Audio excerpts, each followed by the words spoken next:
3, 2. What's up, George? What's going on in the House of Craze tonight? In the House Craze tonight, we have a repeat offender. Mr. Drew Edwards is back on the show, the Ringo Award nominee and Best of Austin winner. He's going to be on the show talking about, that's right, he's going to be on the show. He's going to be talking about Halloween Man meets the Latex Adventure, that's on Global Comics right now. We're going to have to talk to you about a little thing called guerrilla marketing. We're going to be talking about that. And, just have some fun like we normally do. So let's get it done. Let's get it.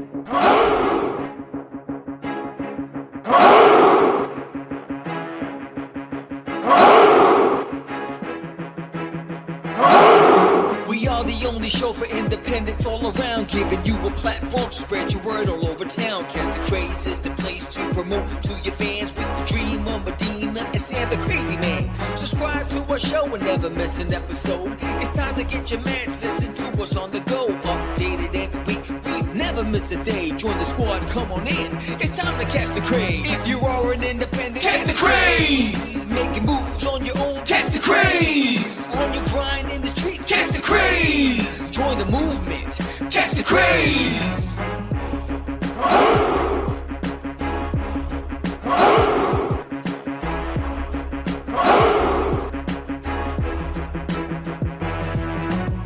Yeah, George, we did it again. Come on now. You know you want to do it. Catch the Craze.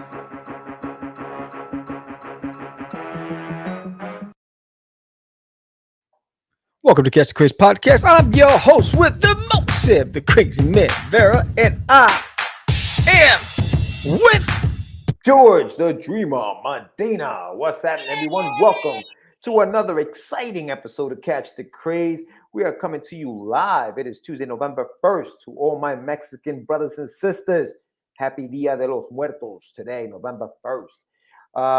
We are having a great show for you guys today. Yeah, November 1st. We have a great show for you guys tonight. We have Mr. Drew Edwards, who is the creator. Yo, what up, Mike? The creator of Halloween Man.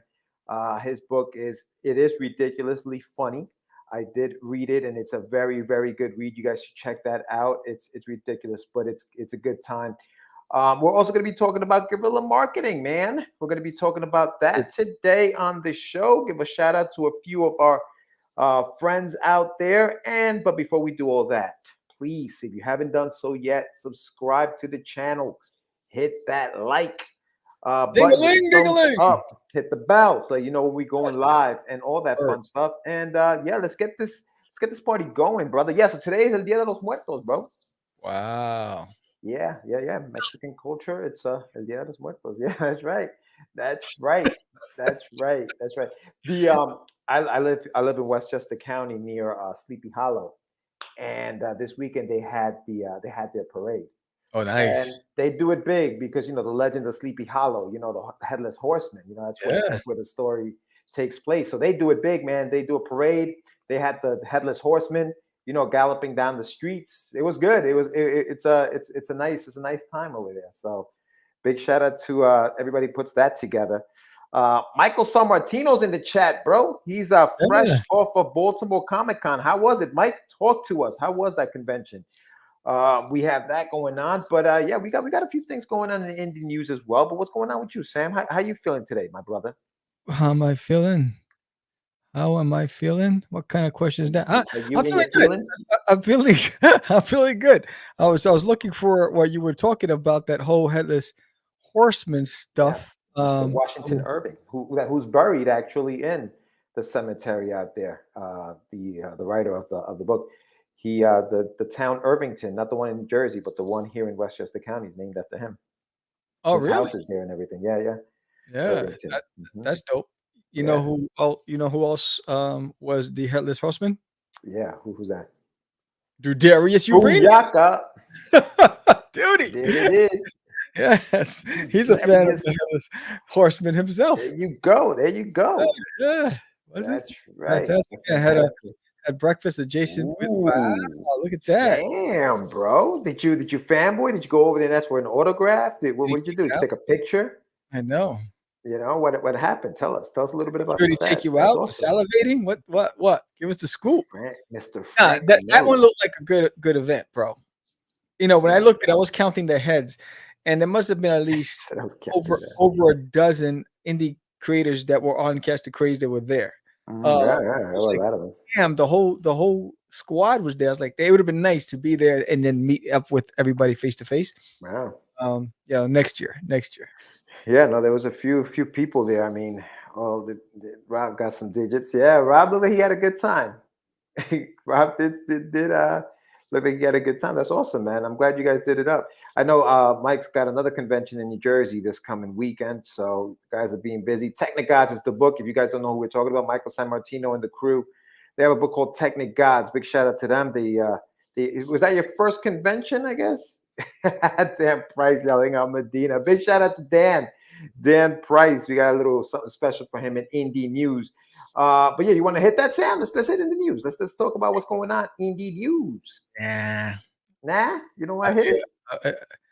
Well, Yeah. depends on who we're talking about. All right, so where is it?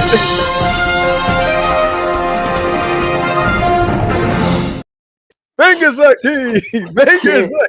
Kid is fresco, bro. He's fresh. He says depends on what you talk about.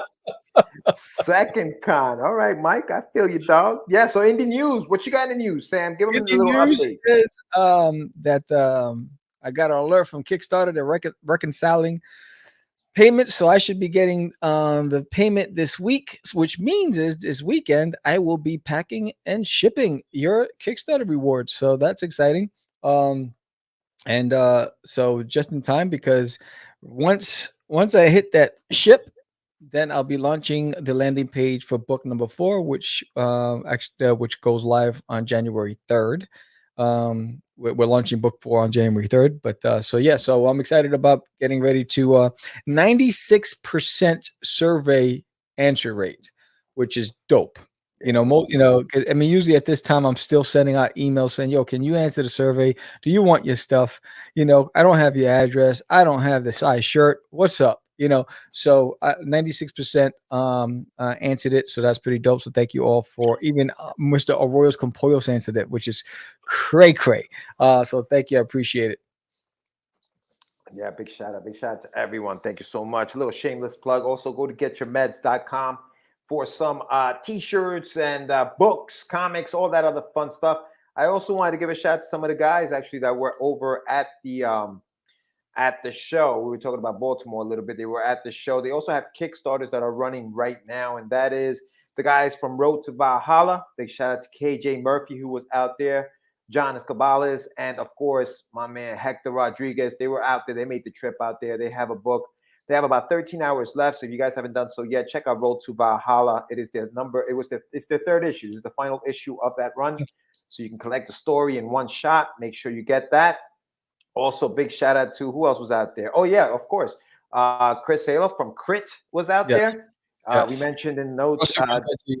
Yes, Phil Russert. Big shout out to Phil, who also has a Kickstarter, Unknown Heroes Anthology. He's got about 2 days left. I was saying Crit. Chris was out there. He's got his Kickstarters done in 10 days. Crit, CRIT. Check that out. Of course, Dan Price, Bigfoot Knows Karate. Big shout out to him. His campaign is almost done. 10 days to go. We Suck at Comics. That is my boy Sebastian Bonet. He's got a book, a comic in that anthology. So We Suck at Comics, the anthology about rejection, is also on Kickstarter. 15 days left. So big shout out to those guys. And also, you know what? Big shout out to No Spell Lasts Forever, Sarah Cook. She's a big fan of the show. We thank you very much. And her campaign ends in about 2 days. So No Spell Lasts Forever is up there. So check all of that stuff out, man. It's that punk that makes tacos was there too. Punk Taco, yeah, all right. That's a good one, man. That's a good one. Mike, did you get a chance to go check out the book? That book looked good when we interviewed him. It looked really, really nice. But yeah, there were a lot of heads over there, man. A lot of heads. That's what I miss about the conventions, bro. Just being able to hang out with the guys and just that's dope. Talk shop. Yeah. That's awesome. That's awesome. That looks like it was a good one. Yeah, the after parties and all that other fun stuff. But also, I mean, and I don't know how the traffic was, Mike. I mean, was traffic good? You know, was it a steady convention? Did you guys meet, fans? Did you make sales? Because that's also important, right? When we're doing these conventions, that's part of it. It is work at the end of the day. You're trying to get out there and push your product. So, and we're going to be talking a little bit about, guerrilla marketing and some of the tactics that we've used and the do's and don'ts. Right? You were telling me about a story about a girl that you saw today. So we'll be talking about that in just a few minutes. Yeah, it was a great Friday, sis. Wow. Yeah. Wow. Come through Saturday. I know Saturday's in Jersey. I know. That's all. What's the name of that convention, Mike? Just so that we know, and then people can head out there. I'm still getting hit up by all the Jersey promoters thinking I still live in Jersey. I gotta, yes. It's like, oh, we're gonna. I'm like, I don't live in Jersey anymore. They want you to come back to the East Coast. Nah, it's not for you. Can you do it? I'm not gonna be able to do it. Oh, damn! Remember that song? Yeah, not gonna be able to do it. Super Jersey Comic Expo. Okay. There you go. Yeah, that's going down. That's going down this weekend. It's a one-day show, I think. Is it? Yeah, I think so. Yeah. Yeah, I got no shows lined up just yet. I did sign up for Alien Con in Anaheim, California. It's a big event. It's run by Annie Network, and because it has all of those UFO conspirators and speakers that you see on the Discovery Channel and the History Channel, and Annie. So it's a big event. I secured a table at Ars Alley. Duty is, and I'm contemplating whether or not to take the UFO with me. But yes, Duty's going to make his appearance at his first actual Alien Con amongst his brethren. So it's going to be pretty cool. So that is a short thing. When is that again? For the people Alien in the back? Con? Yeah. It's the March 4th, 5th, and 6th. Oh, okay, so that's next year. Yeah, next year. So that's a short thing. You're in. Well, no, I gotta wait for them. That's why I said I signed up for. I gotta wait for congratulations, you've been approved, because they gotta check your website and make sure that you have alien content. And wow, all right. I thought you said you secured it. That's why I thought I said signed up. I'm hoping. I'm looking forward to it. Yeah, because there's that one. There's a sci-fi con. There's one that's in there's another alien convention in Arizona. That I want to do. That's probably a good one, man. In Arizona, that's probably a good one. By the time I get to Arizona, and that that's part of the whole, I guess, strategy behind booking some of these conventions. Go where I guess the audience of that particular genre, that particular topic, are going to be. I remember we always talk about the Star Wars convention where we met Aníbal Arroyo. And the fact that it had wars in it, and you had a book called Cosmic Wars, we thought, oh, that's going to be a good one. Nah, it was all strictly, they just wanted Star Wars. If you didn't have Star Wars stuff, they were not going to your table. But I still have the DVD of Inkswell that we were in. We were in the documentary Inkswell. That was the only two things that came out of it. Was we were in a documentary about comic book creating and independent comic book creating that went to DVD, and we met Aníbal Arroyo. Those are the only two things that came out of it that was positive from that event. Bro, how things have changed, right? Like that was a big thing. Like being in that documentary was a big deal. Like they interviewed us for the documentary and all that stuff. Now it's like not documentaries are still big, but it's almost the equivalent of being on a YouTube channel and having an interview. Being interviewed like that. Inkswell, holy cow, man! Throwback. That DVD is somewhere in my box somewhere. Yes, I got the whole thing because they sent me a copy when they produced it. So I was like, oh, it's okay. I wonder what that had like a pink cover, right, Sam? It was like a pink cover. Yeah, I remember that. I wonder whatever happened to those guys. I know. I'm about to Google them. Inkswell.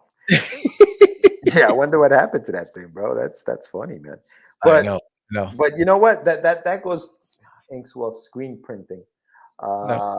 Yeah, I don't know where it was. Documentary. Maybe? I'm feeling kind of nasally. Yeah, let's talk a little bit about some of that. Neds.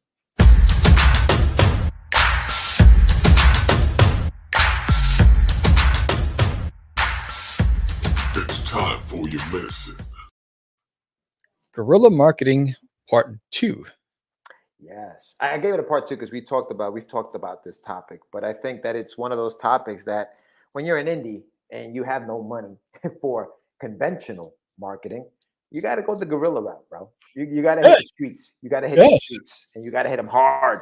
But there's some do's and don'ts to that whole There thing. are some do's and don'ts, bro. I mean, I think you got to keep it legal. You got to try to keep it Yeah, legal you as much can't as you be acting possibly up, can. man. Yeah, yeah. What was that thing you were telling me today? So I was watching. I was working out. I was this morning. When I work out in the garage, I usually listen to podcasts or watch some videos during a workout. And there was this girl, she's an anime artist, and she was talking about how she was. There was this. They were. It was called Garage, Super Garage Guy, something like that. And she saw that how this guy promoted his dealership or whatever it was, and that how he went dropping off flyers door to door, and he was putting it on cars, and he was doing all this crazy stuff, right? Plus, other people were getting nachos if you watch the show. Damn, I told Dennis to keep that on the low, bro. Damn. Dennis, the menace. What's up, Dennis the menace, man. I'm unstoppable. So anyway, so she says, "All right, I'm gonna try that." Right? So she went. She made this beautiful flyer. She made 1,000 of them, right? She says, you know what? I'm going to go in my own neighborhood and go and put a flyer in everybody's mailbox, right? So she gets it. She's excited, but now she goes outside and now she's apprehensive. She's like, oh, now she's nervous. She's like, oh man, what if my neighbors see me doing this? They're going to think I'm trying to, rob their whatever. So she says, you know what? I'm going to go to the neighborhood, one town over. Right. So she decides to go one town over. So she's there. She's building up the courage. And she goes to the mailbox and the mailbox is locked. Right. And she's like, what? So I guess it's the mailbox is where the mailman has the key for it. And she's like, oh, so now she panics. And then people start walking around. They're looking at her carrying these flyers and what. So she decides that she's not going to do it. And then so what she decided to do is go to coffee shops, bookstores, and ask them if she can leave flyers. But the moral of the story is there are some rules. You can't go and open up somebody's mailbox and put your own, because number one, that you have your information on there, right? No, So number now one, it's illegal. It's yes, illegal. That's number yes, one. right. Not But illegal. the bounce back is they file a complaint. Someone comes after you. You get fined as a business because you're, unsoliciting, you're tampering with, the federal post office stuff, whatever. No one knows that you're not taking the mail. What if somebody did steal the mail right before you got there and they see you putting something in and they just file a complaint that their mail's getting stolen and you just happen to come across without stamps can result. Yeah, look at that. To the post. Yeah, Hey yeah, there, you know wait that. a minute, Mr. Postman. Damn, Right. So, I'm on it. Boom. so then I started laughing. I was like, I was just imagining, what was going on in their head. And I was like, I would never, me. Even when we did the hustling, it was all legitimate, right? We went door to door. We spoke to the people. We asked permission. So, I guess the whole thing is if you're going to go out there and do the hustle, make sure that you understand the laws in your city, state, town, and get permission, right? Because you see a lot of guys, they'll go, they're smacking their stickers all over town. But if you get caught, that's loitering, that's littering, right? So it's vandalizing. It's considered vandalizing in some areas, right? You start putting your stickers everywhere. Remember, it all comes back to you. So Yeah, you're promoting it. you're promoting you, It's it gonna comes come back back to to you. Wow. Yeah, if you didn't get authorization to do so, you're putting yourself at risk. Right. And you don't want to be, identified as a nuisance, a public nuisance, get a fine, all this stuff, whatever. Or because then people, if word gets out, then people don't want to work with you because they think you're unscrupulous, whatever it is. I think there's a good way to do guerrilla marketing, and then there's the way you should not. Yeah, I think that putting a flyer on a lamppost, a telephone pole, even a car windshield NYC can be considered littering and fined by sanitation.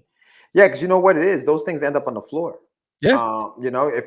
Usually if I see something on my windshield, take it off and you throw it on the floor. Now, who gets charged for that? I guess, if they don't catch you, it's whoever's on that flyer on the floor, right? Because they didn't see me throw it.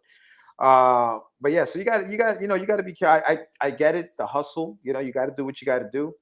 But you got to be a little smart about it. I think there are ways to do your guerrilla marketing. I think listen, man. As independents, I think it's necessary, and it's necessary to think outside the box as well. You know what I mean? Nice. Yeah. You got to think outside the box. I remember one of the things that I did for my Kickstarter was incentives, right? And one of the things that I was doing prior to the campaign that really helped me out, and this helped me out a lot, was contacting people prior to the launch of the campaign so they could sign up to my launch by promising them a PDF. And the only way to get the PDF was to get their email address. And so I was able to get a lot of email addresses. Now, I wasn't worried about the numbers. I really wasn't. I wasn't worried about, oh, did they actually sign up? I wasn't. I was more concerned about that email address. That was my concern, because even if they didn't sign up for the pre-launch, right, and I gave them a free PDF, it didn't cost me anything. Now they got a free PDF. My other thing was, if you want a physical copy of the print, you have to pledge to my campaign. But now I had the email address that allowed me to now contact them, because I had opened up a rapport with them. It wasn't like I was just cold sending messages like, hey, I got to know them a little bit. And it's a lot of work. I mean, it does take a lot of work to do some of that stuff, but that's what guerrilla marketing is. It's work. It is a lot of work. Big shout out to, Paul Gomez, who's hitting up stores. There's a book signing today, I think. He's got a book signing, ended up with a book signing today. And so there are ways to get in there. But I think for me, what worked on that campaign was the fact that I was able to contact people. And I was able to hit them up and say, hey, the campaign is live. If you haven't gotten a chance to do so yet, just pledge. And sure enough, they did. So my conversion rate was pretty high based on that. So that was something that worked for me on as far as guerrilla marketing from the Kickstarter standpoint. You know what I mean? Because everything has a guerrilla aspect to it. It's not traditional to what you would do. But I think that the conventional way of doing, some of that guerrilla marketing is hitting the streets as well. Just going to these stores and talking to some of these owners. Your book being in a store it opens it up to maybe somebody walking into that store, opening up the thing and saying, hey man, I think I like this, and happens to be a publisher. Boom. Yeah, it sounds like that, doesn't it? But yeah. What have been some of your tactics, Sam? What has worked for you in the guerrilla marketing side of things? Where have you seen the most success for you? Just like a tip that maybe we can give people who maybe they've done this, maybe they haven't. It might help. I'm gonna have to talk about past versus present. Because so in the past it was mail outs. Basically what I would do is I would find out who all of the editors were, and whether it was newspaper editors, whether it's radio stations, whatever it is, and I put packets together and I mailed out packets, and I sent them, and they, it cost me a lot, because each envelope was like £1, because they had samples of the books, had a press kit, all that stuff, whatever. And that worked. And I would send out 5 packets a weekend. Boom, boom, boom, boom, boom, every weekend. So, when you say it worked, in what sense? How did it work? It got me on national television, local television, got me on radio, got me in the newspapers. So I think there's certain things that you can, so mind you, like I must have sent out in a year's time, maybe 200 packets, right? I got 10 to 12 news stations or editors, whatever, bring me in for an interview or whatever it was. So that for me was a huge return on investment, because now you got free marketing and publicity that I wouldn't have gotten. So the cost of what I spent. So let's say, if you did retail value of the books and the cost of shipping it, let's say it's over $1,000 that I spent on shipping this stuff. That free publicity was worth it in my eyes. See, but I also think that I was watching a YouTube channel. I can't remember who the gentleman is. I would love to give him credit for it, but he was also talking about guerrilla marketing, and he was talking about going from, say, online to offline, back to online, back to offline, or doing it the reverse. So what I mean by that is similar to what you were doing. Yeah, of course, absolutely. Similar to what you were doing, right? So you send out a packet, right? In the mail, snail mail. You send out a packet. Within that packet, though, you should have your website and an incentive to make them go back to your website, offering, free delivery, free shipping, whatever it is. That way you get them back to the website, right? Now, once you're back in the website, you can then say, hey, you can buy this on the website, free shipping. And then you're able to send the stuff out. Or the other way to do it is get them on the website, get them to sign up to your mailing list, get a physical address so you can send them something physically that will entice them to go back to the website to spend money on your website. You know what I mean? So you can combine the two things, you know, the snail mail and getting to people's homes, and also shopping online, because a lot of people do shop online. But I think it's all about incentives. People want incentives. Yeah. And stuff that's that's not going to, you know, break the bank for you. You can't, we got to do this within reason, similar to what Jay was saying. And I know, Jay, you're a big proponent of offset printing. Buy in bulk, give away comics in exchange for newsletter signups, cost per customer acquisition 75 cents, or do with a PDF. Yeah, I mean, offset printing. And I know that, for those who don't know, JD Rosario, he's a friend of the show. He also has a Kickstarter right now for one of his characters, Vicky Sticks. Check that out.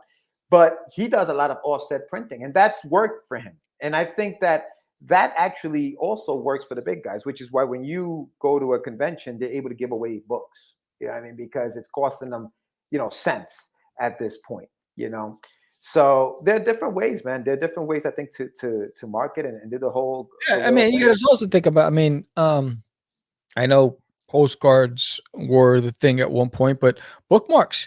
You're paying a little less for the bookmarks. Everyone loves a bookmark. They can use it. And they use it. Yeah. So, go to a street fair and just give out bookmarks. Go to any outdoor function or a book show, or even don't just wait for Comic Cons, but you can go to events where you can just say, hey, want a free bookmark? When you get a chance, check out my website, and you make sure your website's on it. You're advertising your stuff, and especially if it's a compelling looking bookmark, if it's something that looks fun or something that they really dig, boom, well, sure, thank you, boom. You could do it as a sticker instead. If you don't want to do a bookmark, do it as a sticker. Go to these events, carry a book bag, and just like bam, bam, bam, bam, bam. And so there's so many ways that you can do it without damaging your brand or drawing the wrong attention towards you, and you don't have to worry about breaking any law. You know what I'm saying? Mm-hmm. Yeah, I think. What up, Dan?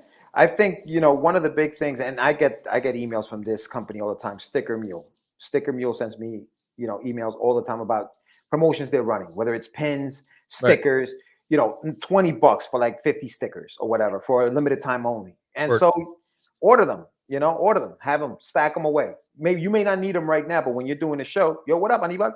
You have them. You know what I'm saying? So little things like this that are not going to break the bank right away, I think are good things to have, so that you can give away. People love giveaways, man. People love giveaways. People love free stuff. And if it's not going to break the bank, it's not going to cost you a lot of money. Sometimes you got to spend a little money to make some money. No money, no honey. That's the way to do it, man. That's the way to do it. I think street fair, especially in the summertime, and for you guys, I mean, over there in Texas, but I think street fairs, especially here in New York in the summertime, you can sign up and you can do a bunch of those. But it's about the hustle, man. Scavenger, you guys must have had a good time out there. This guy, you guys go throwing out these words, conundrum. I'm thinking there's like something on a menu. Okay, I like a side order of conundrum. You're better than that, Sam. You're better than that. Jesus Christ. On that note, that ends the segment. Get your meds. If you guys have any ideas, if you guys any things that have worked for you, as far as guerrilla marketing, how you have handled that, or what you have done in the past, what's worked for you, share it in the chat. Let us know. That's what we do these kind of shows for the discussions. So here's a reminder of why you should subscribe to Catch the Craze if you haven't done so already. And when we return, we're going to be talking to Drew Edwards.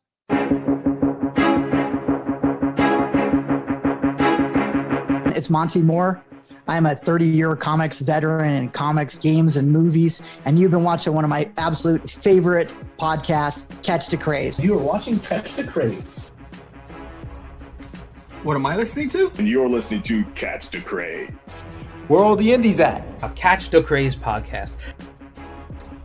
What are you watching? I'm watching Catch the Craze. What are you going to do? Subscribe now to Catch the Craze, the #1 show online for independent. have you subscribed to? You are an independent. Catch the craze! Making moves on your own. Catch the craze! On your grind in the streets. Catch the craze! Join the movement. Catch the craze! What's up? What's up? What's up? Welcome back, Jack. Howdy. How you doing? Good, Drew. How are you, man? I'm good, man. You know, like it's November 1st. I had a crazy, both amazing and chaotic October. Today I have mostly just kind of been enjoying the downtime. In fact, this is the first thing that I've done all day that really would qualify as work, but you know, it's a pleasure. It's a pleasure to be here with y'all. I'm happy to be back on the show. And man, you know, like I was enjoying listening to you. I was enjoying everything from I love Sleepy Hollow, by the way. My wife and I went there for my birthday a few years ago. It's just the best. I love how enthusiastic they are about spooky season and the Headless Horseman in general. And you know, it was funny, you know, you were listing when you were talking about guerrilla marketing, you know, some of the stuff that you were, and rightfully so, telling people not to do are things that I did when I first started out. And in fact, when back way back when Halloween Man was a webcomic and I launched it in the year 2000, one of the things I did to advertise it was I literally just peppered my entire neighborhood with Halloween Man stickers with the web address on it. I didn't get in any trouble. I hopefully that might not go so well now. So I think your advice is probably right on the money, but I was laughing the whole time you were talking about that.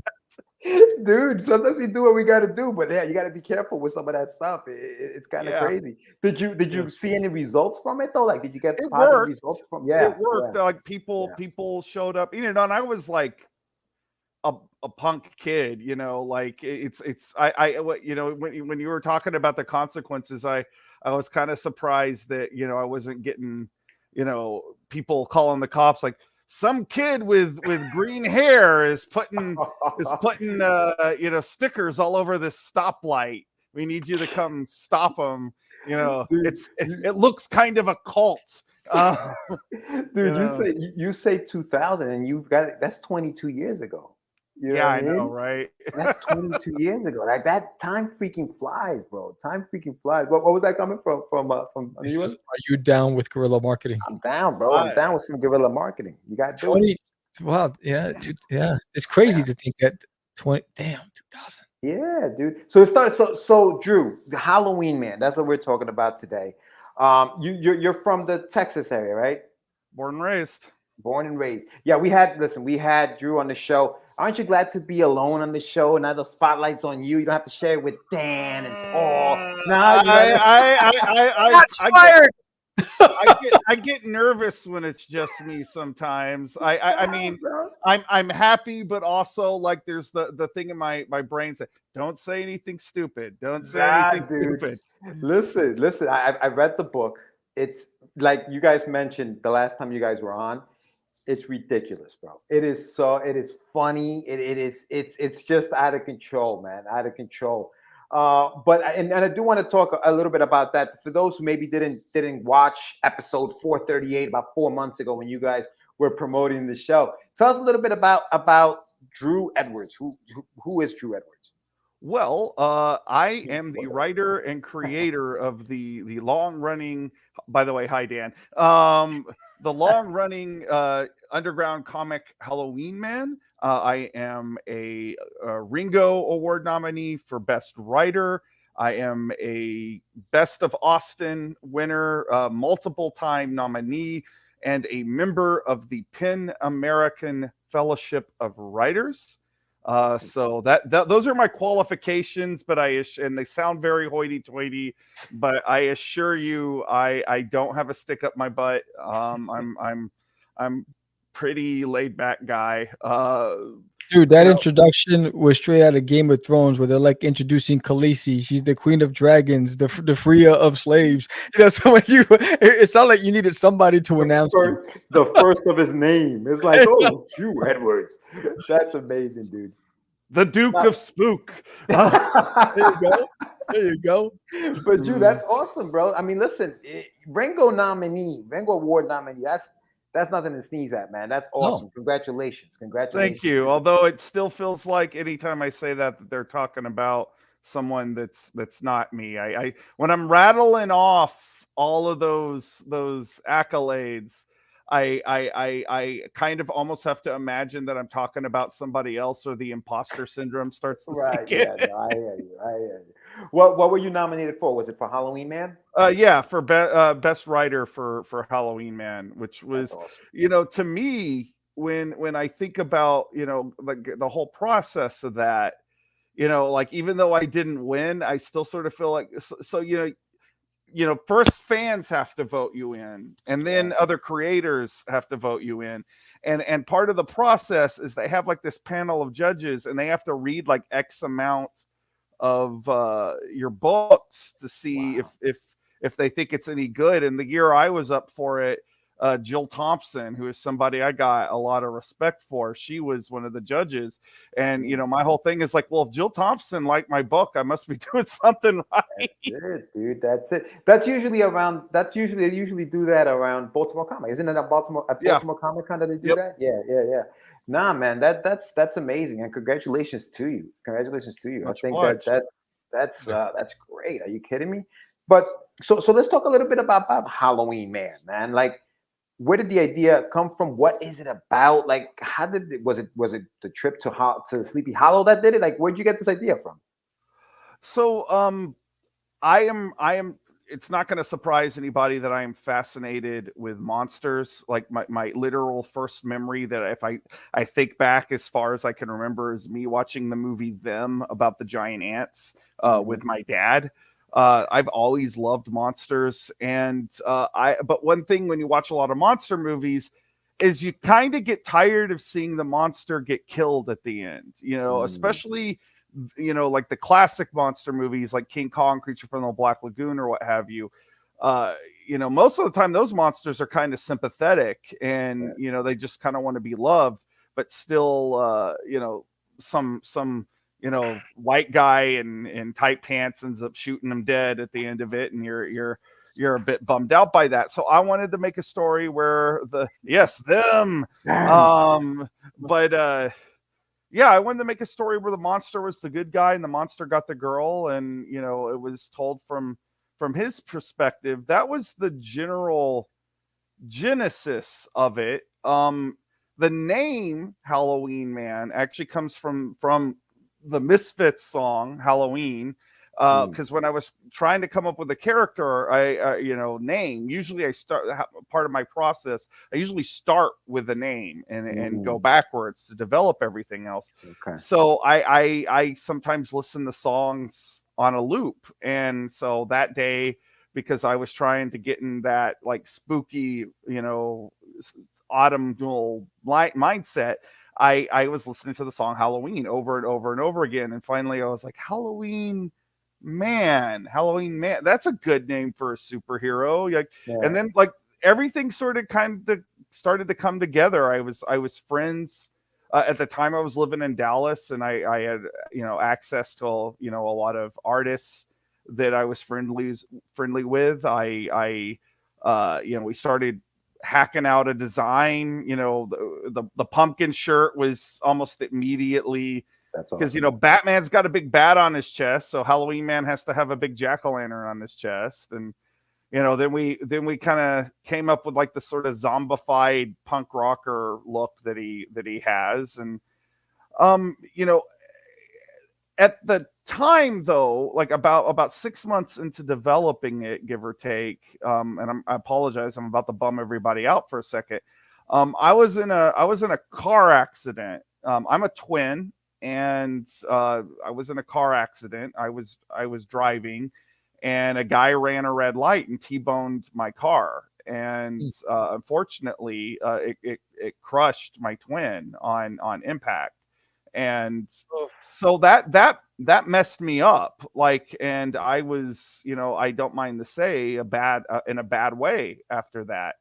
And suddenly, this fascination I always had with monsters kind of became my coping mechanism, and the comic became my therapy. It was my reason for getting out of bed every morning. It was my reason to focus. It gave me something to put my trauma into. And if I hadn't had the comic, I really don't think I would be talking to y'all now. Damn. Because like losing a twin, that's about as rough as it can get. Like it was it was terrible. So the comic really was my guiding light, and here I am now, as you said, 22 years later, and I'm still doing it. I'm happy as well, I'm not going to say what I was going to say because it's gross, but I'm happy to be here. Yeah. No, Drew, that sounds very much like what the author of The Crow did with the book The Crow, right? Where he put all of his feelings and what he was feeling for the loss of his love into that book, and it became that. And sometimes, like you said, writing is therapy, and creating these stories is a sort of therapy. And I know you were talking about, first you come up with the name, and then you go from there. Do you go now to the powers that he may have? Is that what's next? Or I know you guys were working on the look, but when do the powers come in and the backstory for him? How does that get weaved into the process? Well, as far as like his abilities, I started looking at if I wanted to look at like the different monsters that I liked. And initially, because one of my favorite monsters is the Wolfman, I thought about making him like part werewolf, and if you followed along in the comic, in a weird way, he kind of still is. But like I went back around to zombies, because actually at the time, because this was like the late 90s, early aughts, zombies hadn't proliferated pop culture the way they have now. It's kind of weird to think about. So I was like, okay, zombies aren't overdone, we'll do a zombie. And then I'm also a big fan of the Friday the 13th movies, and when we think about Jason, like his primary ability is endurance. Like no matter what you do to him, he always pops back up ready to go. So I was like, well, what if a good guy had that ability? Like what if like he you had a monster, but they were more benevolent. They were sort of the predator of other monsters. And we started joking around calling it the Power of the Horror Movie sequel, and it sort of stuck. And when you come up with a line like that, that can easily define your character's ability, you really want to stick with it. But I was sort of picking and choosing from like different monster movie tropes. Like I really love, different types of monsters, and I was kind of stitching them together. I with the predatory aspect of it, I really liked the idea of, here's a monster that has to eat other monsters to exist. Right. So that's really, with the abilities, that's really where it came from. When I came up with the girlfriend character, Lucy, I was going to ask you about that's what really congealed, I think, what the book was actually about, because then it became a Beauty and the Beast story, and we had something thematic we could hang the whole thing on. Because I think when you're coming up with a comic book character that has to have legs and carry a whole series, you have to have some themes that they go back, and they speak to people, even when it's like a funny book, as you mentioned. Like there's a lot of comedy in Halloween Man, but there's also a lot of heart, and I think that's why, because we grounded it in something I think everybody can understand, which is the need to be loved. Yeah, no, sorry to hear that. You're glad you channeled your sadness into creativity. Yes, absolutely. Thank you. Yeah, James O'Barr. Yeah, exactly. That's exactly how I thought as soon as you said that. Now, let I've me ask you. actually had the pleasure of meeting James O'Barr a couple of times, and Oh, or the second time we met, we actually talked about that a bit, and he's a good dude. Like yeah. he is, and I definitely, we didn't go through quite the same thing, but I definitely feel like a kindred spirit with him. Sorry, I cut you off. No, that's awesome, dude. No, I love to hear stuff like that because we mentioned James O'Barr and the fact that you actually met him and you guys shared that, share that with each other. That's awesome. So you said you've met him twice. Was it at conventions Yeah, and things like that? at conventions. I was at the first time I was just a fan, and I met him at a convention, just kind of going around. But the second time I was actually on a panel with him at a now defunct comic book convention that was in Plano, Texas, called the Web Comics Rampage. And that was one of those moments when I saw that I was going to be on a panel with him. I was like, like, does anybody want to hear what I have to say when we got the creator of the Crow over here? But yeah, he's a good dude. I don't want to over exaggerate and make it seem like I know him right, like better than I do. It's just just within a convention, convention, we have those convention when you do a lot of conventions, you meet people, I guess I'm saying. But yeah, no, absolutely. But my experiences with him were all really positive. He's a great guy. Yeah. No, what I was going to ask you was Halloween Man. Does he have an origin story, or do we not know much about it in the vein of, say, Wolverine before Wolverine Origins came out? Did you start the story with here's the character and here's the story, or did you have like an origin story? There is an origin story which you can read on Global Comics right now. It's not my favorite bit of writing. I think the origin story is probably the least interesting thing about Halloween Man. Okay. He was killed by a vampire on Halloween night, and then a necromancer brought him back and infused him with the energy from a monster movie marathon that was on his TV. Awesome.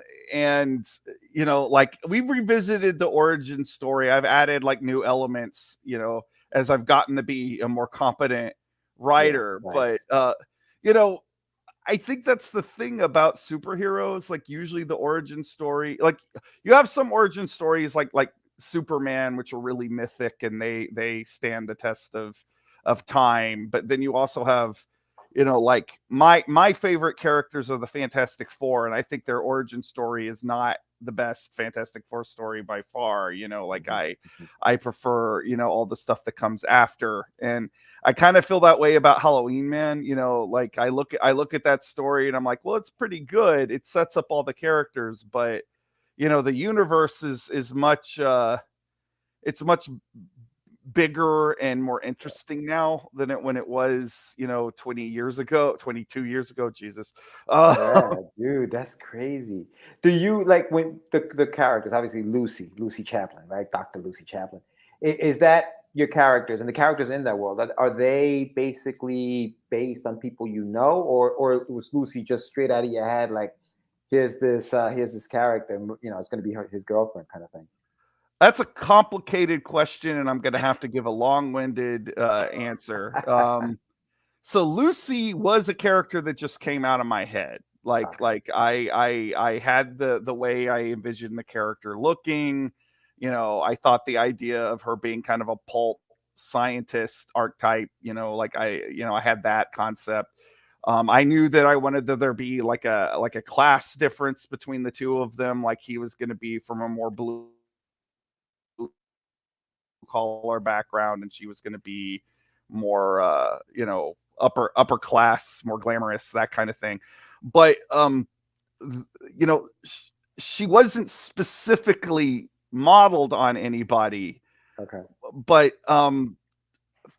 13 years ago, Oh my I had actually given up on dating, and it was on St. Patrick's Day, and I was talked into going to see a band, a club called Headhunters, and I I entered this bar and I see this girl who, she's very put together, like had this beautiful green blouse on, pencil skirt, high heels, the whole, very pin-uppy.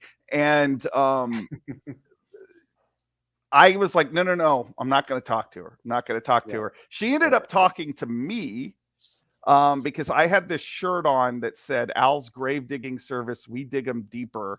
And she thought that was funny. And she started talking to me. And next thing you know, like, she's like, oh, well, I have to get up and sound check.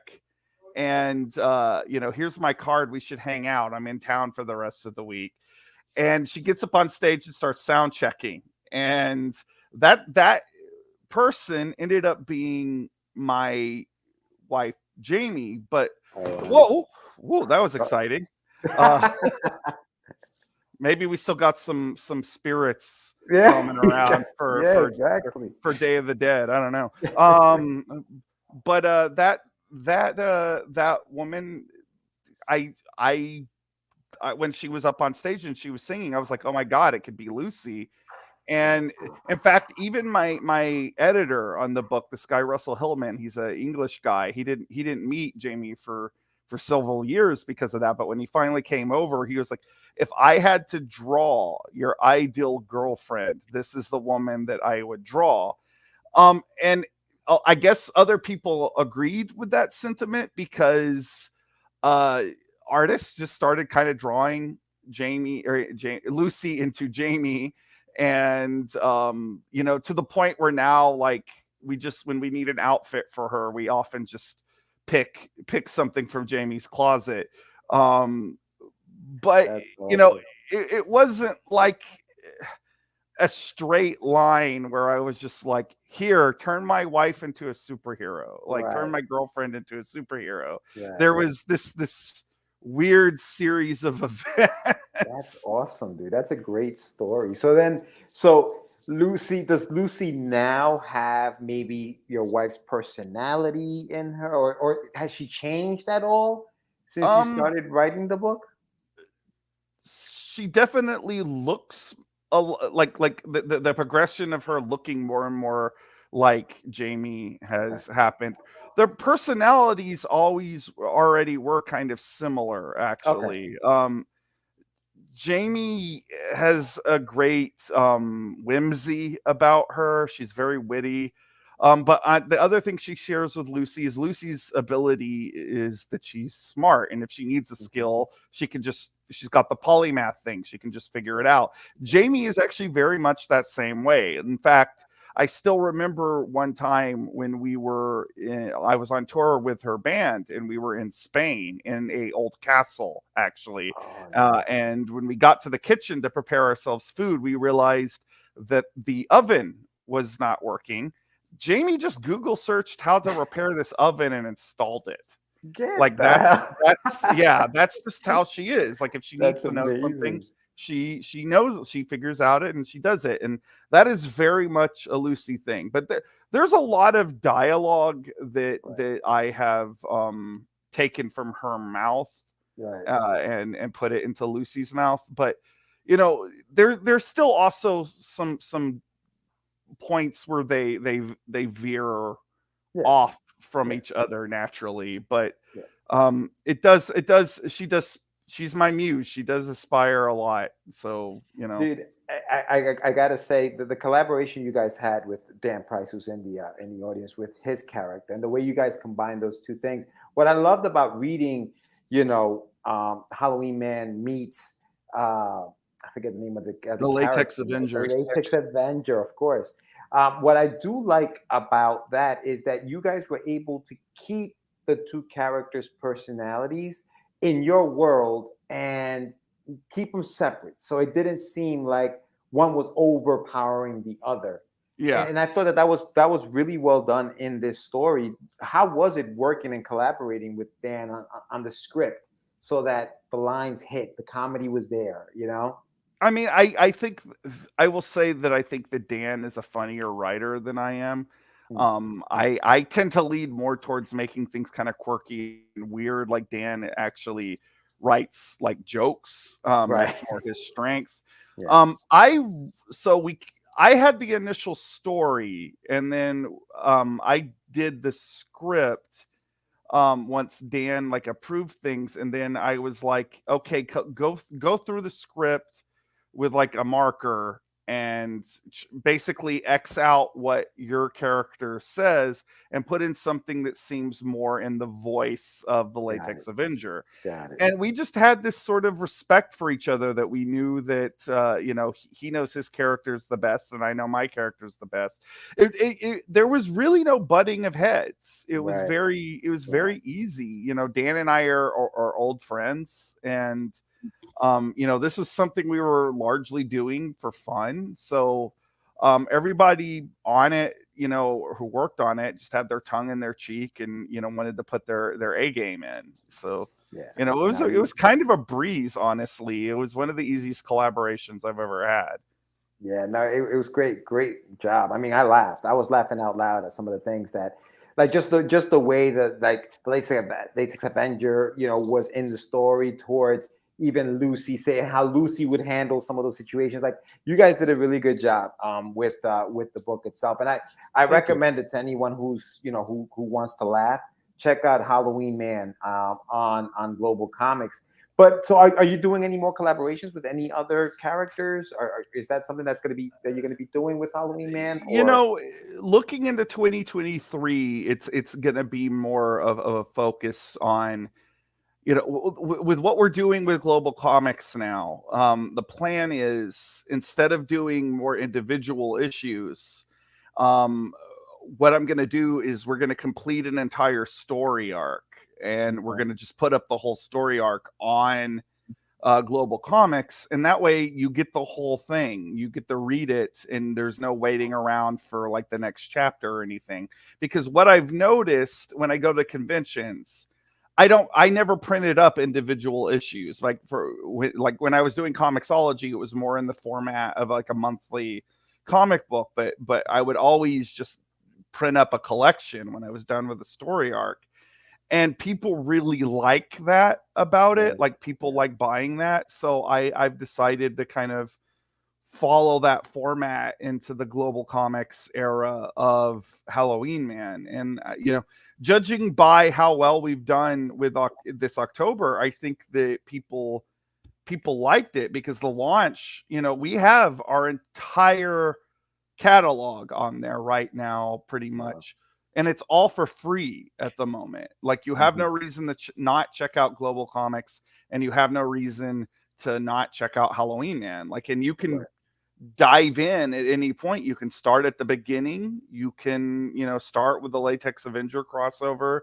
You can start with the Mr. Hyde story that we just put out. Like, there's just, you know, dive in, pick out a story that looks appealing to you, and, you know, here's a new comic book universe you get to explore.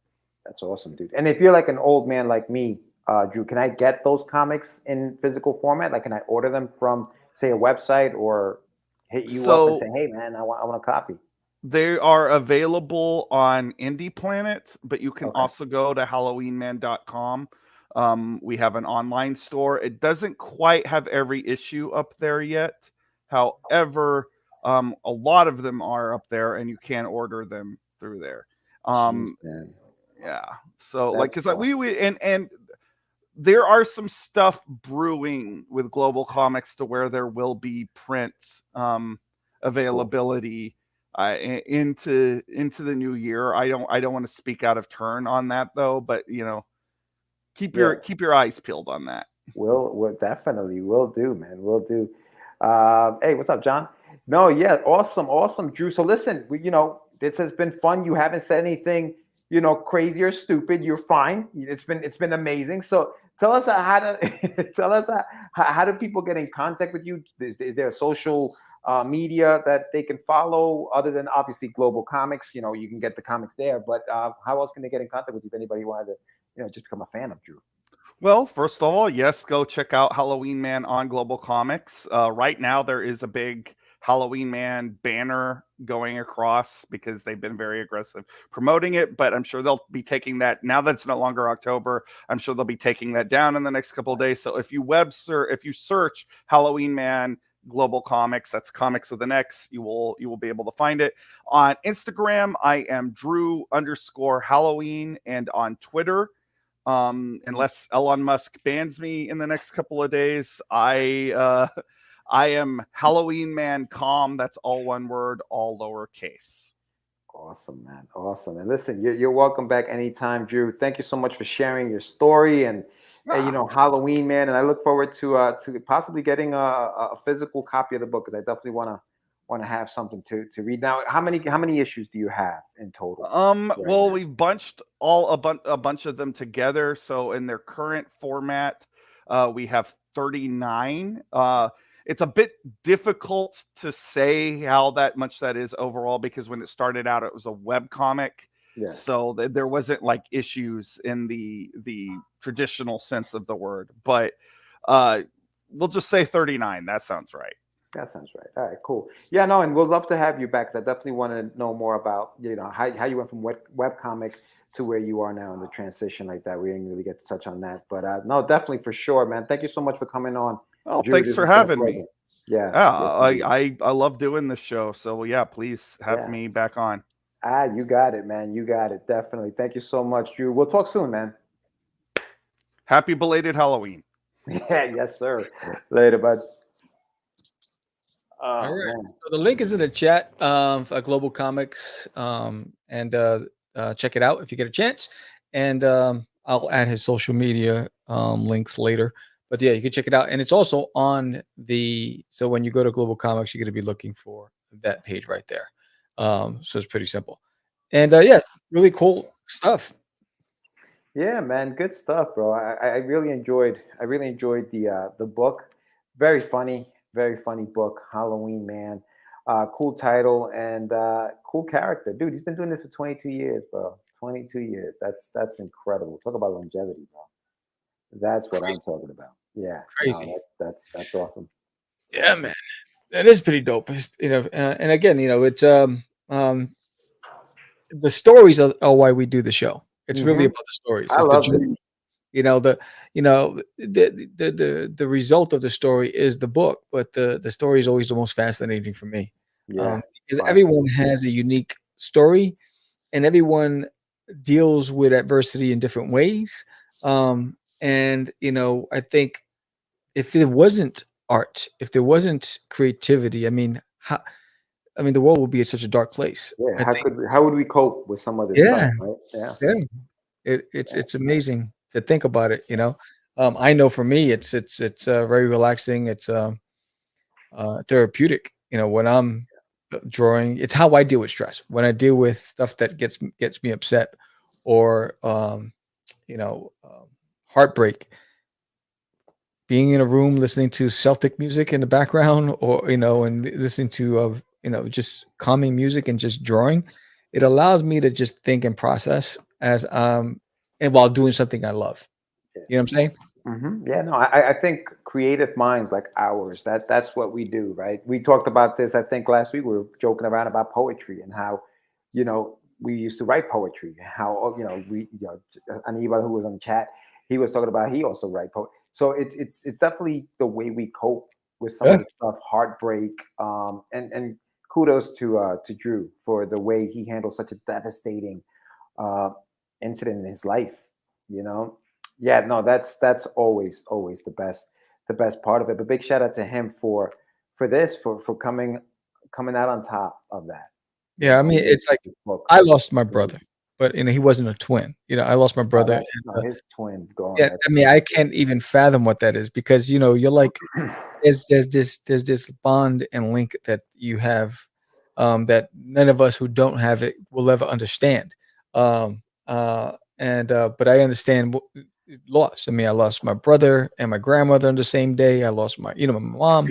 So loss is never easy to cope with, but to be able to find something positive and creative to deal with that loss is always a blessing in disguise. You know what I'm saying? Yeah, yeah. So definitely, guys, check out globalcomics.com. The book is up there for free. And, and like you said, they may be working on stuff where you can get some stuff in print. But if you did want to get the printed copy of it, then you can definitely go check out his website and order it through the website. If you are like me, who wants to, hold the book in your hand. Very funny book. Big shout out to everybody involved in the book. And I wanted to ask him a little bit more. We just ran out of time. I was just loving his stories. But big shout out to everybody who was involved in the book, especially this one that he's got that we were talking about, Halloween Man Meets the Latex Adventure, of course. Big shout out to Dan Price, Paulo Hernandez, April Guadina, and Halo Seraphin. Also his editor, Russell Hillman, and Jamie Barr, who also were part of the team who worked on this book. So big shout out to everybody who collaborated in this book, and definitely check that out. We will be back tomorrow with another live show at 8:00. Right, Sammy? We got another show tomorrow. Yes, we have Nick Gibson. He's going to be talking about Screecher. So we'll be talking to him tomorrow. He's also a return guest. And then Thursday morning, we got the Morning Brew with the Crazy Crew, where we're going to be following up on that conversation of how important is that opening passage to your book, whether it's a comic book or prose. So we'll be following up with that conversation and talking about a whole lot of other things, pop culture and comic related. So join us on the Morning Brew, 9 a.m. Bring your coffee, bring your energy, and bring your conversation, because we love to have banter back and forth with our audience, and we appreciate everybody out there. And if you haven't done so already, and if you like this episode, give us a thumbs up, hit that like button, hit the subscribe, let the world know about Catch the Craze, because when we grow, the indie community grows, and that's why we do this show. It's for indies by indies, and it's just, and we love to share their stories, because that's what it's all about. That's right. So great show. Again, I want to say thank you. Congratulations to Aurelis, who moved into her new home. Congratulations to you. And, to everybody out there, thank you, Michael Sammartino and JD Unstoppable and Dan Price and Anibal Arroyos, Aurelis, and Johnny Syfax. Thank you all for joining us tonight. We appreciate your support. With that said, I'm Sam the Crazy Man Vera. And we are out. It's just easy. It's not. Crazy. Acquiesce. No, I was talking about my friend Acquiesce. I met him. Say my name. Right? This is what you were thinking? Oh, how you describe me? He said, I'm the what? Catch the Craze. You're listening to Catch the Craze. You're listening to Catch the Craze. Catch the Craze. You are listening to Catch the Craze. Catch the Craze. You're listening to Catch the Craze.